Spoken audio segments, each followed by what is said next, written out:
Hi everyone, I'm Joe. Today it's time for me to do a book review of Making Money, written by Terry Pratchett. This is a fantasy novel first published in 2007. It is the 36th Discord novel, of which there are 41 in total, and the second of 3 novels based around the character of Moist von Lipwick. And just a point of note, you do not need to have read all of the other Discord novels to read this one, although I would heavily recommend the first about this character, which is called Going Postal, because otherwise this one will be a bit strange and won't make quite as much sense, and some of the sarcasm and little jokes won't be quite as enjoyable, I believe. Now, I'll start off with, obviously, a synopsis of the book. It follows the character of Moist von Lipwick, who is a former conman, now being forced into a life of being actually honest, at least for the time being. He's currently based in the city of Ankh-Morpork, which is essentially T. Pratchett taking London, England, making it into a fantasy city, using lots of sarcasm. Every stereotype about London has been twisted and turned on its head, or just twisted sideways. And frankly, he's just enjoying himself, taking the stereotypes and just doing things with them and playing with them. And you can just tell that he's always enjoyed the city of Ankh-Morpork. And indeed, he's certainly enjoying himself here, because he's made a very interesting situation for Moist to have to solve. Because Moist is given the choice from Lord Vetinari. Again, he has to do this in the third book with the post service, but this time Vetinari, the patrician or ruler of the city, has given him the very non-choice, I should say, because it's either that or possibly disappear for the rest of his life, option of getting the banking service of Ankh-Morpork, the Royal Mint, up and running again. Basically, he has to revolutionise the system. So, giving a very large and very well-known conman the option to deal with money and literally revolutionise the banking system. Sounds like a disaster, but Vetinari has very effective ways to keep people working in the ways he wants them to. And indeed, Moist knows he doesn't really have an option. I mean, at this point, he's got a few more personal ties now, so things are getting a little bit better for him on a personal level. So he's a little bit happier than in the first book to take this on, although he's still trying to see, an angle of himself and seeing if he can make something of it on a personal level. Of course, I mean, he's still a common at heart. So he has to deal with the Royal Mint building, which is this big old city building, lots of stone. It's got a very strange basement. The basement itself has got even stranger residents. Multiple people in the city want to kill him because, of course, he's dealing and trying to revolutionise money, in particular the monetary system, because until this point all money have always been coins of different metals, obviously gold, silver or whatever else. And now Moist is trying to print money, paper money only. And certain people obviously do not want this to happen because, of course, they make massive amounts of money themselves through abusing often people poor themselves, as is the case in the real world, sadly. The very rich abuse and become rich by abusing the poor. And this is not any different here. And they don't want Moist to change the system because, first of all, they actually may not make quite as much profit.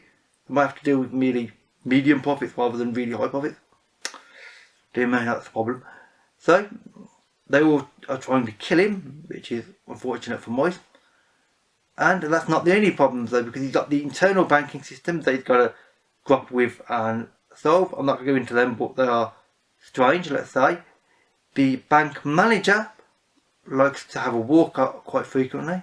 I'm not going to say why, but let's just say walking plays a prominent role with that particular bank manager. And he's got a few problems from his past as well, coming back to haunt him.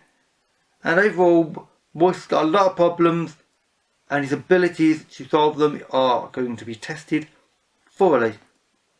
And indeed, that's what I'll talk about next. The characters, in particular, of Moist. Moist is obviously a confident conman. He has the ability to just make people trust him and seem to believe pretty much whatever he says. And this is an ability that he used to use obviously for basically criminal reasons, with culling people out of their money. Now, however, he uses it for the purposes of Lord Veterinary and to basically get the often difficult people in politics and the world of the rich and the wealthy and the elite to basically manipulate them into doing things that he wants them to, rather than realising it, and to try and hopefully revolutionize the banking system without actually, for instance, getting killed, which benefits everybody, not least Moist. He's a interesting character because of course you've got these two sides. You've got the personal side of Moist, who is not quite what you think, and you don't see that side as often because he's normally this public figure, so to speak. At this point, people know him as this person that's obviously dealt with the postal system. Now he's dealing with a bank, and he's got a certain reputation. So he's got this public persona, and then he's a private persona, and it's an interesting mix because they're very, very different. And Moist, you think you know him, and you do to the most part, but he's quite a complicated character, and he's one that I really do like. I mean, especially as it's just a fun character to read about because obviously he's a former frankly criminal, being a con man, and yet he's not actually an evil person. He's not like a violent criminal or anything, and indeed he didn't try to con the poor out of it, not because of any noble reason, just because if he cons the rich people out of money, they've got more money to be conned out of. It's very practical with him, so it's interesting there. There are many other characters though that make a very interesting appearance. Adora Bell Deerheart from the previous Moist One Lip Week novel makes a reappearance, but at this point her and Moist are now dating, and she has a nickname by him of Spike because she's a very spiky personality, frankly. She's quite hard personality. She on the surface, although she actually does have a softer side, although very few people see. Moist is one of them. You have Lord Veterinary, who is a very curious character. Obviously, he's been in many books in the past. He was in the first few books of the Discworld, so he's a very long-running character at this point. Obviously, in the Moist One Lip Week novels, though, you truly get to see him in a very heavy fashion because, of course, he's directly sort of behind the scenes, manipulating Moist to manipulate other people. You also got they make an appearance in all the Moist One Lip Week novels. The City Watch, Commander Vimes, and the rest of the Watch as well. They all make an appearance because, of course, what he's doing is legal, but only just. And obviously, Commander Vimes knows that he's a former con man, so he's very suspicious of him and frankly doesn't entirely trust him. But he knows that Veterinary has the ability to control him to a degree, so he's okay with it for now. There's a bit of a strange relationship there, and that works in a rather interesting manner. And there are several other bank employee characters that I'm not going to talk about too much now because I didn't know about them, and I think personally that it might be fun for people to discover them for the first time without knowing anything. But these certain bank employees and other characters are varied, interesting, got some very mad elements about them as you would expect from a T. Pratchett novel, but also are developed really, really well in a really short space of time, and they all work well within the character and work well within the world, of which I'll talk about now, because the two main locations are Ankh-Morpork itself, obviously, which is basically, as I said, London, England, but twisted and turned and very strange, and with stereotypes that you think you know, but not exactly. And then you've got the Royal Mint building, which of course is within the city, but it's a very different environment. Most Discworld novels you generally get to see the city more generally. In this, it's very focused around this building and one or two others, which is an interesting, like the previous novel, in the series going most as well, that was focused around one or two particular buildings. So seeing it with such a small focus within Ankh-Morpork is an interesting situation, because, and I think it's a good one, because at this point, if you've read previous novels, you will be very used to Ankh-Morpork. It will be familiar to you. You'll know the names of every major road, frankly, due to obviously like the watch novels and such. So you already know what to expect from the city. But with this, he's making it a very small, focused view and conversation about this one area. And so he's actually making you think differently about a city that you already think that you know. You think, oh yes, the city works in this way. And then he's like, actually, the real mint doesn't fit into this. And actually the city works rather differently. I just haven't let you discover it yet.